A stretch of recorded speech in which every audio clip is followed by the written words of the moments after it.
Hey there, it's Christian from 7 Gaming Network, and I'm here at my tabletop simulator to show you a Star Wars Destiny video using some of my favourite combos that I've seen thus far. So we're only in the Awakening set.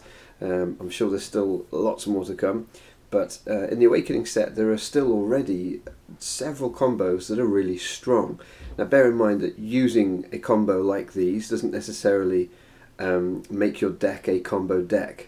There's really only one of these that would actually be defining enough of the play to actually turn the whole deck into a combo deck, but we'll talk about that. Now the first one that I want to show you, as you can see here on the computer, is we've actually got 4 cards in this first one, so it's a little bit more complex, there's a bit more setup to go on. Now we're playing with the Emperor's Throne Room battlefield, and how this play works is we ace in the hole, and we ace in the hole a Crime Lord card in. Now we can actually also use it with Thermal Detonator, and Thermal Detonator works really nicely too. But the whole idea is that when we roll, we roll this dice in, we can then do the Throne Room and resolve it for the special. Now that's quite nice in and of itself. The difficulty is, of course, that you roll this in, and then your opponent could have chance to manipulate it or remove it. Mostly is the most important thing, because of course if you do this, no matter if they manipulate it, you're going to resolve the special on it, but they get a chance to remove it. However, if you've got Infamous, you can Infamous, play your ace in the hole, you can roll your Crime Lord or your Thermal Detonator in, and then because it's ambushed you can claim. And so you can claim that and straight away spend your 5 resources and do their character over, or do your Thermal Detonator, or any number of other specials really. Those are just 2 of the perhaps more powerful cards that you might want to use it with. You could Cunning. So you've got, this is such a great combo, and all it needs to have is Infamous out. I mean, you have Infamous out, and these 2 coming from hand, the ace in the hole and whatever you roll in, and then you can Emperor's Throne Room, and that can be suddenly a huge amount of damage, or a character that's suddenly going to die at the end of the round. So really comes out of nowhere. One of my favourite combos, very, very powerful yellow villain play that. Now the next one I want to talk about is one that kind of defines how Luke Bar works, but it's such a powerful play. I wanted to just outline it, because I feel like All In is a card that whenever a new set comes out, we need to be considering the effects of how it's going to work. Now really All In becomes brilliant, of course, when we've got focus available like we have here on the Admiral. So when you're assessing cards as they're coming out, or you're looking at any of your cards, if you are able to use an all-in, if you've got focus in a deck, all-in becomes a powerful thing, and this is how it works. So you roll out your Akbar, you roll out your Luke, you might have a bit of damage out there, but you've got yourself some focus. As soon as you play all-in, what all-in allows you to do, of course, is to use the focus on that die to then put all of your other dice to whatever it is you want. You could have a number of upgrades out, you're putting those to modifiers, lightsabers on Luke and things like that. You can put Luke's dice to both to their 3s, and how it ends up working is that you can then put out a massive alpha strike of damage all in one go that your opponent hasn't really got any way. They can't really deal with it. They don't have any ways of dealing with that, unless they've super shielded up their characters. So this is it becomes almost what we'd refer to as damage out of hand. If you're unable to combine your all-in with some focus. Remember, the other advantage that it gives you is that you can resolve melee and ranged as well. So if you squeeze out 1 extra damage on the Admiral's dice, or you've got split damage cards in, all in allows you to even overcome that. So it's a great way to really push out a huge amount of damage all in one go, and is really super powerful, and it's what makes the Luke Bar deck, I think, a real contender. because as long as you've got that one resource available, that play is on. So super powerful, and really what I want all of us to take away from for this is that focus in combination with all in is really good.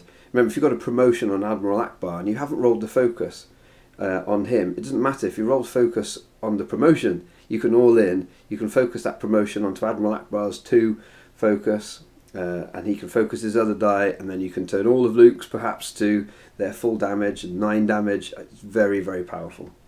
Right then, so next one I want to talk about. This is just a great little interaction. It's just the 2 cards, just a character and Mind Probe. And it's a simple one. It's one of the ones that we see in Vader Raider. Very powerful in that. Especially when you bring into the equation that we've got Sith Holocron, which can get Mind Probe out for free. But essentially how this works is that after you activate the Tusken Raider, so you've rolled the Tusken Raider, and hopefully he's rolled the Mind Probe Special, which is what this is based on. You can discard a card from your hand, resolve one of its character or upgrade dice. Very important, because of course that allows us to fire off that Mind Probe then, which if you've activated the Tusken Raider as the very first action is going to be, well, it's going to be 5 damage, 4 if they've had the initiative and gone and played a card. So either way, you get a chance to swing for 4 or 5 damage with the Tusken Raider straight up, and there's nothing your opponent can do about it. Fantastically powerful, because that's so much damage to be able to put out from a character like the Tusken Raider, and it's like so many of these combos. The reason that they work and that they're really good is they break the rules somehow. Most usually it's the action thing. It's when you can put 2 things together and your opponent doesn't get a chance to respond. This is a common theme of all of these combos. That's what makes this so good. Okay, so another one is really just this is how the Han Rey deck works, but it's such a great little combo of cards and abilities and how they all work together that I mean, it's fundamental to making the Han Rey deck the powerhouse that it is. And again, some of you might just not have seen it, but it's such an elegant thing to go through. So it relies upon Rey's ability more than anything. After you play an upgrade on this character, you can take an additional action. So what we do, of course, is we play a Holdout Blaster. Many of you will know this bit. Holdout Blaster onto Rey. That means you're going to get 2 extra actions because the Holdout Blaster's got Ambush itself. Now where this starts to get really clever is when you then have a second Holdout Blaster that you can then overwrite for free over this blaster. Now this blaster's going to go to the graveyard, okay, but you have now just added in more actions. So you can build up here 3, 4, 5. There are other things that you can play more upgrades then on top of that, which you're going to keep adding, because it's after you play an upgrade. It's not the first time when you play an upgrade in a turn. So super powerful. But what makes it ridiculous is that if you get your graveyard into play, then you can take the Holdout Blaster back, and that means that if you can claim it, and that means that every turn you can potentially keep doing this. You just keep overwriting the one onto the other, and then you're going to take the other one back, and you're going to overwrite the one onto the other, and it's going to mean that at the start of every turn you are going to be getting 2 or 3 or maybe even more actions chained together, all the while putting loads of shields onto Han. Okay, so that's how it works. That's the fundamental way that it works, and how it's really broken with the ambush card like that. So brilliant, absolutely love that. What a great interaction, and it's what's made this deck as one of the better decks in the game. Now here's another one using Emperor's Throne Room, and this is kind of in many ways the basic. Well, this is the basis of the Hyperloop deck. So it's a pretty simple interaction. Now all you need to do is get the Millennium Falcon in. Now really that's not easy. It's 5 resources. That's a lot of resources, but we can actually you can build a deck that can get it out on turn 1. Now, it's not going to do that regularly. It might do that occasionally, but it's possible. You use the logistics card to take extra resources, and you can do it, so you can get it out on turn 1. But generally, you're going to be looking at around 2 or 3 to realistically get the Millennium Falcon out. But this is where it gets clever. Once it's out, look, it has this ability: play a yellow event from your discard pile or hand for free. So a nice expensive hyperspace jump, so we can go and get that. Now, what's really exciting about this is, look, in the action phase, and you can switch the battlefield if you want to. A lot of people can switch it and go and get this one, the Starship Graveyard that we just talked about.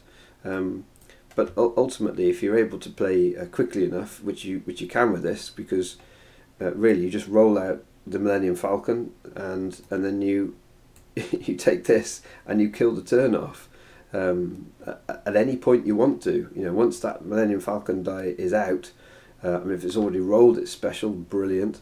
But if you were then able to claim this at any point, well then of course that's what allows you then to just kill the action phase dead. So it doesn't matter if your opponent's got 9 damage sat on the table waiting to be applied.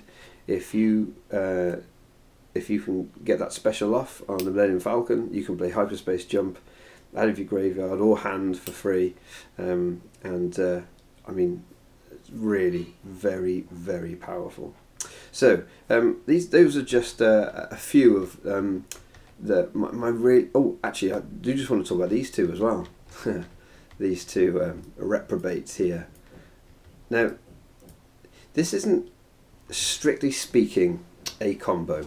I know that, but the reason I wanted to talk about these two is that they are such a disgustingly good pairing, and the reason why is how they end up synergizing and working together.